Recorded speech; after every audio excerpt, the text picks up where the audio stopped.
Mr. Chairman, ladies and gentlemen, dear colleagues and friends, it is an honor for me to address the Congress of the European People's Party, and I sincerely thank the organizers, Ireland, for this opportunity. My country, Moldova, and my party, the Liberal Democratic Party, have had a solid history of strong ties with the EPP. It has always stood by us in difficult times when we were in opposition during an authoritarian regime and now supporting our European aspirations and our reform agenda. We appreciate and value very much this support. Let me, from the outset, wish success in nominating EPP's candidate for the presidency of the European Commission.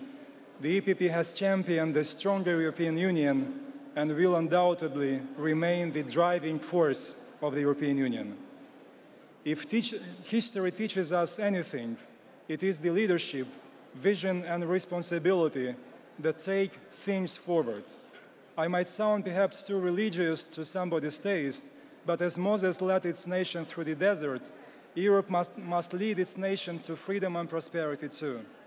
In a much bolder way, with vision and responsibility, standing by those who fight for their freedom, as Mrs. Tymoshenko and Mr. Klitschko have put so well in their speech half an hour ago.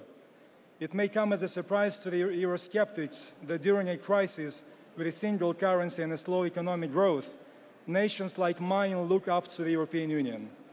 But having lived through a difficult period under an authoritarian regime both in the USSR and later on in a revanchist authoritarian regime, Europe became synonymous with human dignity, personal responsibility, freedom and prosperity. It is very much a civilizational choice, not merely a mercantile one that pertains to the level of welfare only. Therefore, I echo my Ukrainian colleagues in urging a united front from the EPP to make the EU future happen in those countries that want to join Europe, who are committed to democracy and reject plutocratic rulers, taking to the streets if necessary, fighting for the freedom and human dignity, values that we all share here. The tragic and painful events in Ukraine, whose people seek closer ties with the European Union, convince us how important it is to pursue our European choice with even more commitment and more determination. The EPP's support and solidarity have played an important role in ending violence in Kyiv.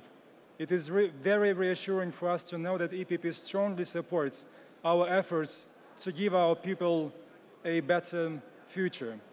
Using this opportunity, let me reiterate our deep and profound concern vis-à-vis the developments in Ukraine. Nothing could justify the use of military actions, and we strongly urge a de-escalation of this current tense situation using the existing international legal mechanism with respect for the territorial integrity and sovereignty of Ukraine. I am confident we all can show solidarity here. I do not have a magic blueprint that would fix all the problems in the Eastern European neighborhood. But all I know is that EPP must lead to make Europe succeed. To that end, there is need to ensure a practical follow-up to all the political support granted. Statements are great, whether it is about Ukraine, Moldova, or Georgia, but we need to move further than that and look into policies, see what we can improve financially speaking and technically. It is not about signing blank checks. It is about working together for strong and democratic Europe. I'm confident the EPP is capable to be the driving force in it. Thank you. S'il vous plaît.